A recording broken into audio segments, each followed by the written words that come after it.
শুভেচ্ছা, শুভ দুপুর প্রিয় দর্শক। আপনাদের সকলকে সাদর আমন্ত্রণ জানাচ্ছি চ্যানেল আইয়ের পর্দায় আপনাদেরই প্রিয় আয়োজন ফ্রেশ প্রিমিয়ামটি তারকা কথনের আজকের পর্বে। আজকের শুরুটা একটা গান দিয়ে করলে কেমন হয়, এবং সেই গানটা যদি হয় একটা ছিল সোনার কন্যা মেঘ বরণ কেশ। আমরা সুবীর নন্দীর কণ্ঠে এই গানটি শুনেছি এবং মুগ্ধ হয়েছি যতবারই শুনেছি। এবং শুধু এই গানটিই নয়, এরকম আরও অনেক গান রয়েছে যে গানগুলো আসলে এখনও আমাদের সঙ্গে মিশে আছে। আর গান মানেই তো আমাদের প্রাণ, আমাদের সঙ্গে, আমাদের প্রত্যেকটি অনুভূতির সঙ্গে আমরা গানকে কানেক্ট করতে পারি। আপনারা বুঝতেই পারছেন আমাদের সঙ্গে একজন গানের মানুষ রয়েছেন, এবং তিনি তার ছোটবেলার কথা যদি একটু বলি, সাংবাদিক পরিবারের আবহে তার বেড়ে ওঠা, কিন্তু পরবর্তীতে তার নিজের পেশাগত জীবন শুরু হলো গানের সাথে। এবং সেই যে শুরু, সেই শুরু থেকে তিনি আমাদেরকে যেরকম একদিকে বিখ্যাত সব গান উপহার দিয়েছেন, একই সাথে বিখ্যাত শিল্পীও তার হাতে বেড়ে উঠেছে। আমরা যদি আমাদের সুবীর নন্দীর কথা বলি, অ্যান্ড্রু কিশোরের কথা বলি, বেবি নাজনীনের কথা বলি, এরকম অনেক জনপ্রিয় শিল্পী তার সুর করা গানে কণ্ঠ দিয়েছেন। দর্শক, আমাদের সঙ্গে আজ রয়েছেন আমাদের ভীষণ শ্রদ্ধেয় একজন মানুষ, বিশিষ্ট সুরকার এবং সঙ্গীত পরিচালক মকসুদ জামিল মিন্টু।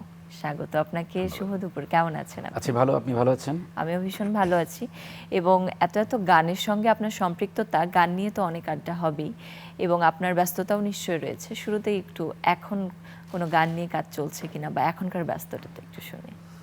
আমি কয়েকদিন আগে একটা চলচ্চিত্রের কাজ করেছি, হ্যাঁ। গান কুমারী নামে চলচ্চিত্র। ওটার 3টা গান করেছি, ওটা অনুদানের ছবি। হ্যাঁ, 3টা গানই ভালো হয়েছে, সুন্দর হয়েছে। আর একটা দুটো গান বাকি আছে, এগুলো প্রসেসিংয়ে আছে। গান নিয়ে তো কথা বলবোই। একটু যদি একদম শুরু থেকে চিন্তা করি, আমি তো অল্প করে ছোট্ট করে বলেছি, আপনার বেড়ে ওঠা বা গানের সঙ্গে বা সঙ্গীতের সঙ্গে আপনার আসলে এই যাত্রাটা কিভাবে শুরু হলো? হ্যাঁ, এটা খুব ইন্টারেস্টিং।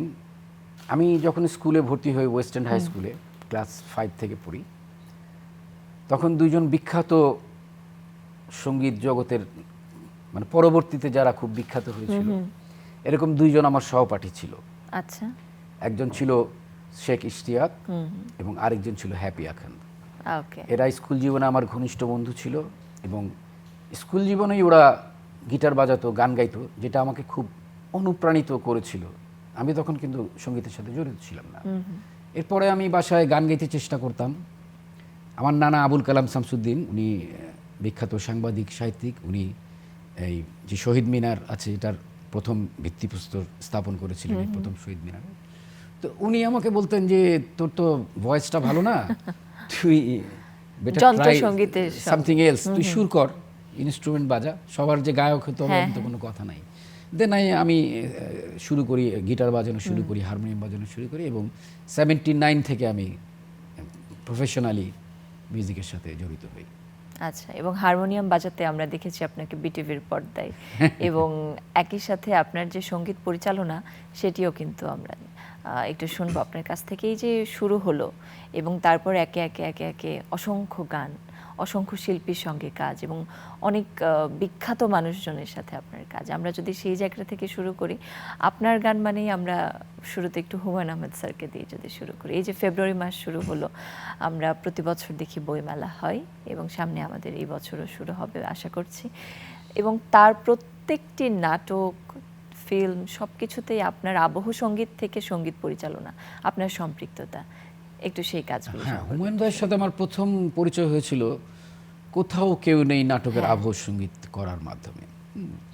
এবং তখন উনি 4 লাইনের একটা গান লিখে দিয়েছিলেন ওই নাটকে ব্যবহার করার জন্য। আমার খুব মনে আছে যে, নাচুনি বুড়ি নাচিল আউলা মাথার চুল, নাচুরি বুনি বনে গেছে আনতে নিমের ফুল। আচ্ছা। তো এটা আমাকে দিয়ে বলেছেন যে, একটা সুর করে দেন, এটা এমনি খালি গলায় একটু নাটকে ব্যবহার করবো।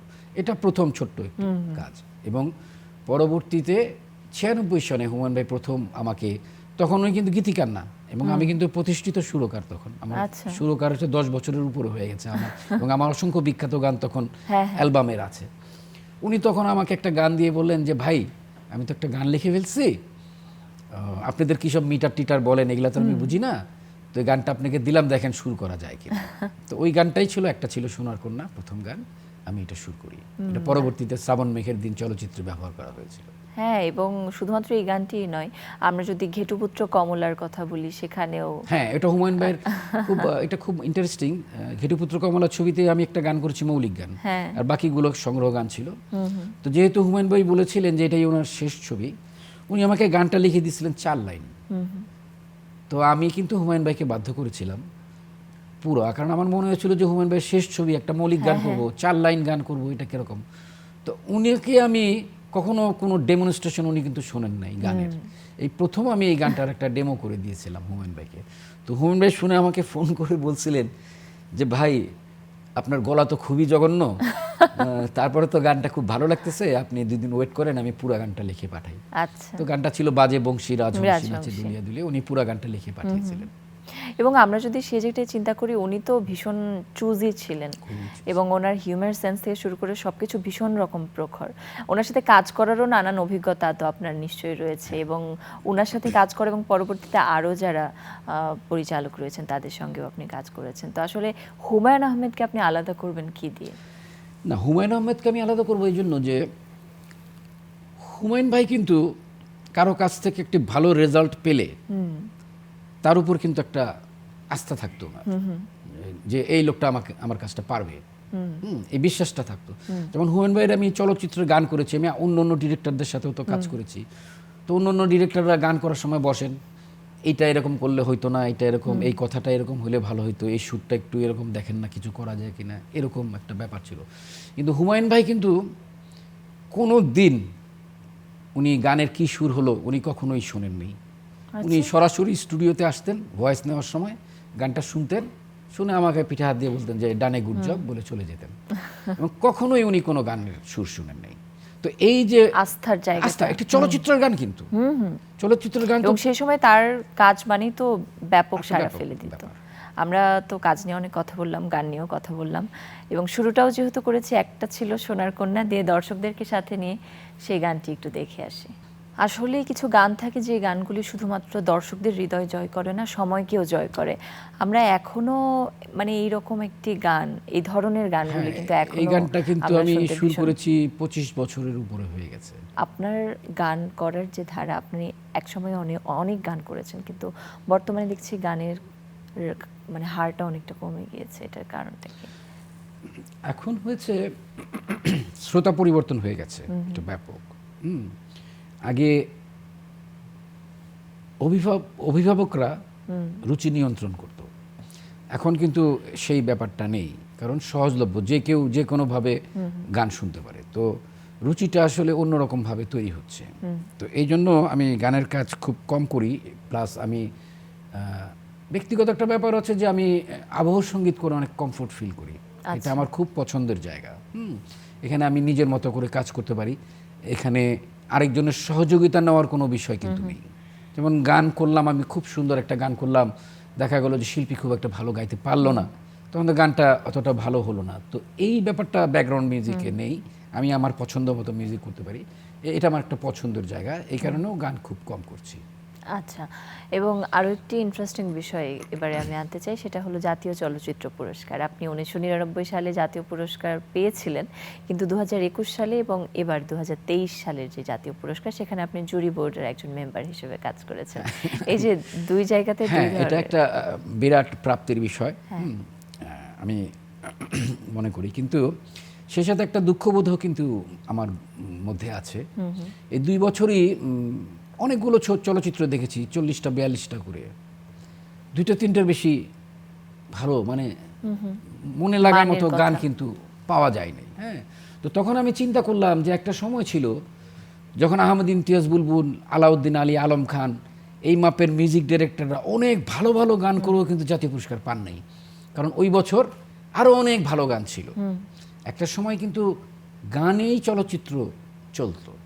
তো এখন সেই অবস্থাটা তো একেবারেই নেই। আমি 42টা ছবি দেখে 3-4টার বেশি মনে লাগার মতো, তাও অত সাংঘাতিক কিছু না, কালোজয়ী হবে এরকম কিছু না, মনে লাগার মতো খুব একটা গান 3-4টার বেশি পাইনি। এটা একটা সুরকার হিসেবে তো অবশ্যই অনেক বড়। যে পেলেন না, আসলে না পাওয়ার পেছনে কারণটা কি? কেন হচ্ছে না এখন বাংলাদেশে? কেন হচ্ছে না আসলে, এখন সব কিছু হচ্ছে এককভাবে হচ্ছে। আগে যেমন একসাথে একটা কাজ হতো, আমরা সকাল 10টা থেকে রিহার্সাল করতাম। দুপুরের পরে শিল্পী আসতেন, উনি গান উঠাতেন, ওনার সাথে রিহার্সাল হতো, একসাথে বাজাতাম এবং রাত্রে 9টা 10টা 11টার দিকে একটা গান রেকর্ডিং হতো। তো ওই গানে সবার যে জড়িত থাকাটা, ইভেন যে বাঁশি বাজাবে সেও কিন্তু বুঝতে পারছে যে গানটার চরিত্রটা কি, বাঁশি বাজানোর ফিলিংসটা কি হয়। কিন্তু এখন এমন হচ্ছে যে আমি শুট টুর করলাম, মিউজিক ট্র্যাক করলাম, সিঙ্গার বললো ভাই মেইল করে গানটা পাঠিয়ে দেন, আপনি একটা গাইড গেয়ে দেন। তো আমি গাইড গেয়ে পাঠিয়ে দিই। তো আমি তো আর শিল্পী না, সামনাসামনি গানের ফিলিংসগুলো উঠানোর যে একটা ব্যাপার, আর মেইলে করে গানটা পাঠিয়ে দিলাম, শিল্পী তার স্টুডিওতে গিয়ে আমাকে আবার মেইল করে দিল। তো সুতরাং ওই জিনিসটা তো একেবারেই হওয়ার কথা না। এতটুকু যে হচ্ছে, আমি তো মনে করি এটাই অনেক বেশি, অনেক প্রতিভাবান লোকরা কাজ করছে বলেই, অনেক অভাব, অনেক কোলাবোরেশন।